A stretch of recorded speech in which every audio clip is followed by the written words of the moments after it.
alam niyo naman, baha-baha na sa iba't ibang bahagi ng bansa. Please mag-iingat. Yung mga lumulusong sa baha, baka nalilimutan ninyo o hindi kayo aware. Bago po kayo lumusong sa baha, please, tingnan nyo po muna yung mga binti ninyo, tuhod nyo, talampakan ninyo, lahat ng makikita ninyo sa legs nyo. Tingnan nyo, baka kayo po ay may sugat. Huwag po tayo masyadong matapang lumusong sa baha. Minsan, alam nyo yon, isipin din natin yung sarili nating kapakanan.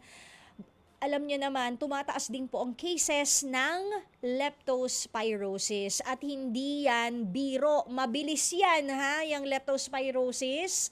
Iba rin ang tama niyan. Sa kidney yan. Nako, grabe. Leptospirosis. Ano ang leptospirosis? According ulit sa Philippine Red Cross. Ayan, ha? So, mga reminders lang from Philippine Red Cross. Ayan, ha?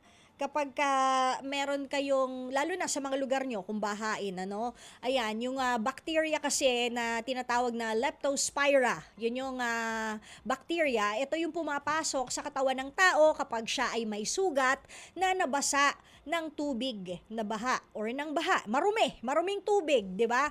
Yung napadikit ka sa kontaminadong pananim o kaya naman lupa na nahaluan ng ihi ng daga na nagdadala nga ng leptospira.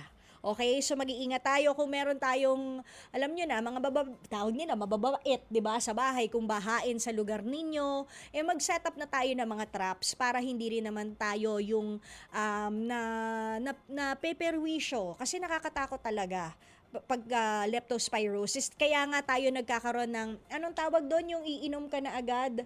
Prophylaxis. Kung alam nyo nalulusong kayo sa baha, magpunta na kayo sa health center ninyo, humingi kayo ng prophylaxis para sigurado kung napalusong kayo sa baha at alam nyong may sugat kayo, inom na kayo agad ng prophylaxis. Huwag na natin antayin yung sintomas kasi nakakatakot na once nagkaroon ka ng leptospirosis, pag talagang malalayan, naku, ang bilis po niyan. Okay? So, wag hayaang ma-expose ang sugat sa baha. Gumamit ng protective gear gaya ng mga bota at mga gloves kung lulusong po kayo sa baha.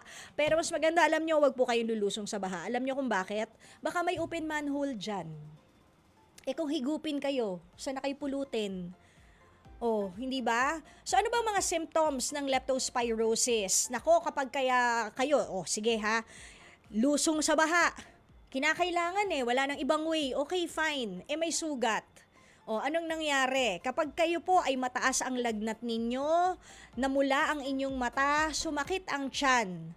Masakit na rin yung mga joints ninyo at kayo ay nag-ELBM, pasintabi po sa mga kumakain. Ganoon na rin ang pagsusuka. Hindi ba? Kapag biglang nanilaw ang inyong balat at namamantal, gano'n na rin ang masakit na ulo, kumonsulta na po kayo sa doktor kasi baka yan ay mga symptoms na ng leptospirosis. Okay, mga kapatid? So mag-iingat tayo. Mag-iingat po tayong lahat lagi. Siguro ang swerte ng mga kapatid nating well-off, 'di ba? Yung mga dekotse, hindi nababaha yung mga lugar natin, hindi kasi tayo pare-parehas ng antas ng pamumuhay, 'di ba? Yung alam niyo yung sana all talaga hindi binabaha. Sana all. True, sana all hindi nakakaranas ng 'di ba, magstay pansamantala sa evacuation center kasi ang hirap. Mahirap po talaga. Alam nyo, nung simula nung nag-reporter ako, mas nabuksan yung mata ko sa mga gantong klaseng bagay, yung mga estado ng lipunan natin. Saktong-sakto, malapit na SONA. Hi po, Sir President, we love you. Hindi, sakto lang kasi, hindi ba, na ano kaya yung lalamanin ng SONA? Doon ako medyo na interesado.